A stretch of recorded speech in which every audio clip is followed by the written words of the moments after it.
What's up, guys? Quante back with another vid. Today I'm going to be doing something a little different. I'm going to be doing a voiceover commentary of a game I played on stream, but I did without mic and without cam, that I did really well in. I'm in a counter matchup versus Nico, and I beat this guy just through pure wave manipulation and early game. So this is a really hard matchup for Urgot in general, because Urgot just struggles really hard into Nico. Her clone can body block Urgot's E and R, and she has a lot of range, so she can just hit Urgot for a long time without being able to reciprocate. So I am doing a little bit of a Korean tech here. I'm taking Comet, so my runes are Comet, Mana Flow Bind, Transcendent, Scorch, and I have Approach Velocity and Triple Tonic Secondary. This will allow me to put 3 points in Q and still get Toggle at level 9, and Approach is really nice with this Comet setup because you can go Q and use the Q slow and Approach Velocity movement speed to chain like an auto for a quick trade. So we'll get into the lane here shortly. One mistake that this guy does right off the bat is that he takes a really bad trade level 1. So usually Urgots will start Q, right? But in this case, I choose to start Q. Urgots will start E, but in this case, I choose to start Q because I can't realistically land my E on a guy that's human here. He won't walk into E range or face check me. So we start Q just for some quick Mana Flow Binding comic procs right off the bat. And so a big mistake this guy makes is not warding this brush. This lets me run behind the wave here and auto him without drawing minion aggro. And let's go back for a second. Look at what he does to the wave here. Look at these 2 autos he puts on the wave. These 2 autos, 1, 2, boom. Game is over for him. And you'll see exactly how much of a difference these 2 auto makes in the coming minutes. So again, I run behind the wave here. Q doesn't drop minion aggro, so I'm able to not get minion aggro here, and I can just chase her into the river really hard. And already Nico's game is bad because she pushed the wave, so she's just bleeding XP here. She has no options, right? She walks back into me, I take her flash, and I take all her HP, and look at the wave. It's still pushing into me, man. Those 2 autos are completely boning her.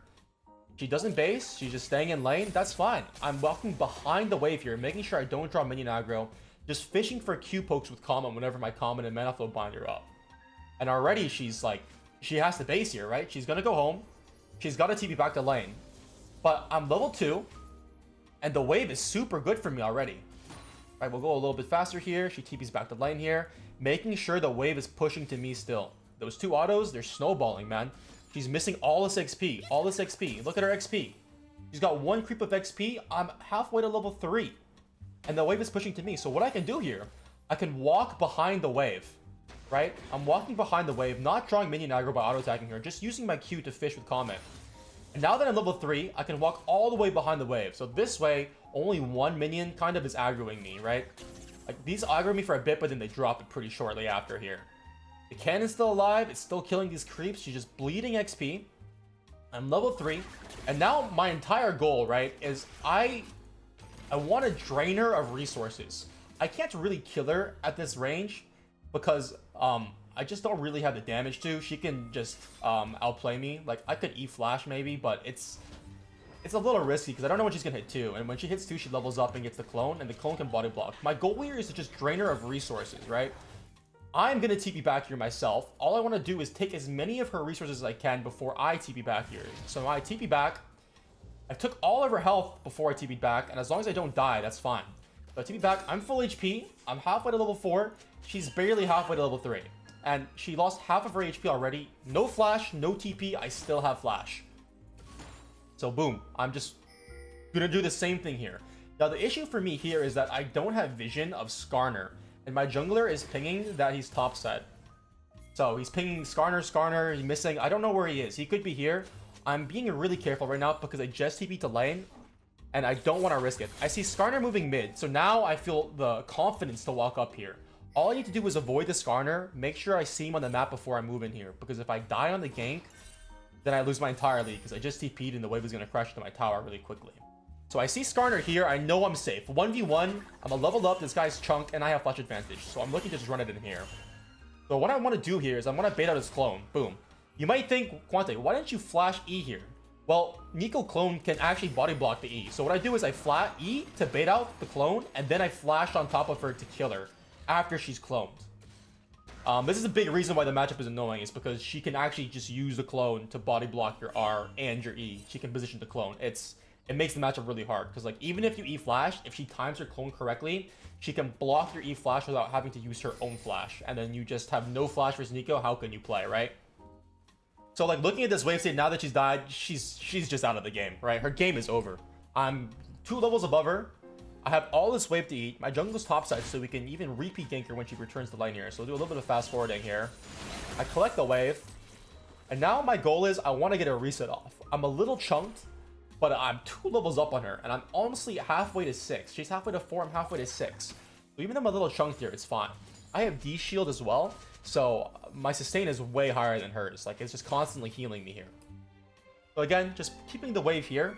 What I want to do right now is she's pushing the wave with the Q. I'm trying to hold the wave here for as long as possible. Holding the wave outside the tower here. My goal is I want to hit 6, and I want the wave to still be frozen. Because I can just do the same thing I did early game. I can hit 6, and then I can walk behind the wave with my ult, and just completely obliterate her here. And if that doesn't work, I can use my level 6 advantage to play for grubs that are coming up. Because my Echo is looking like he wants to play for them. So I hit 6 here, boom. She's scared, okay? I push her into the river here. And then we just collect another free kill here. I chase this one. This is the real one. My jungler gets a kill. Nice. Perfect. And so now I have multiple options. I could play for grubs, fruit spawning. I could look for fruit to stay. But because we killed her, I think I just want to push in the wave and spend my gold. Because if you look, I don't have much gold spent. And I'm already 1,000 gold above her 6 minutes in, man. That's a insane amount of gold to be over your laner 6 minutes into the game. So I go home here, I pick up Swifty's double longsword because movement speed is really valuable in this lane. All I'm trying to do is fish for her. 80 is useless if you can't actually hit the person because Neeko is super long ranged. So I go Swifty's here, we got a lot of movement speed to work with now, and we got double longsword as well on top of it for some extra punch to our Q and our comet poke.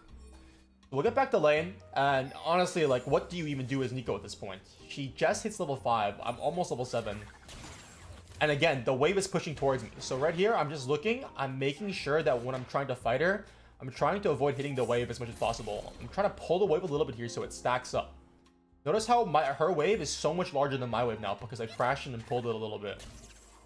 So again, right here, I'm looking to just walk behind your wave, bro. This is what you can do. This is why when you get ahead in top lane is so unplayable if you fall behind.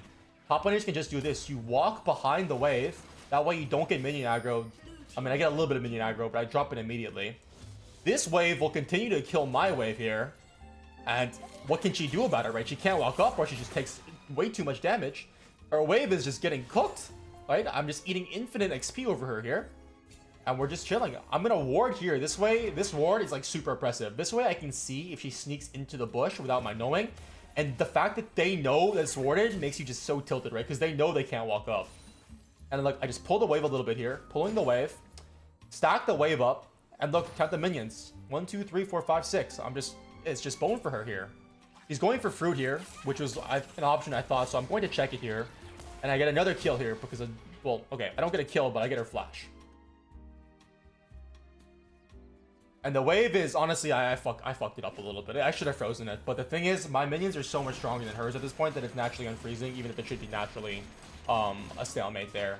If you guys didn't know, there's a small thing with minions where if you like look at them, I don't know if you can show it in a replay, but there's like 2 numbers above them, which is like the damage they take from minions and how much damage they do.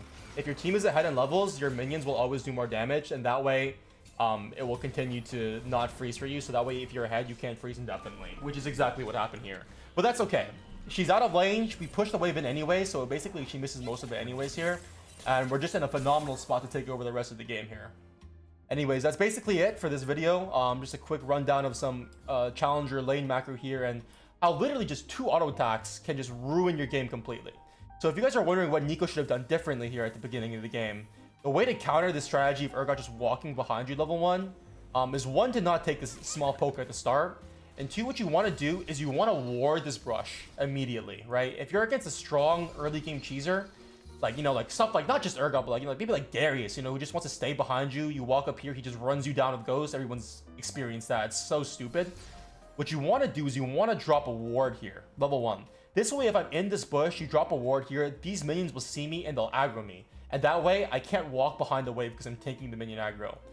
But if you don't ward it and I let these minions crash, like I let these minions aggro these minions here, they're stuck. Now they won't hit me, and I can walk behind the wave and fight you really hard.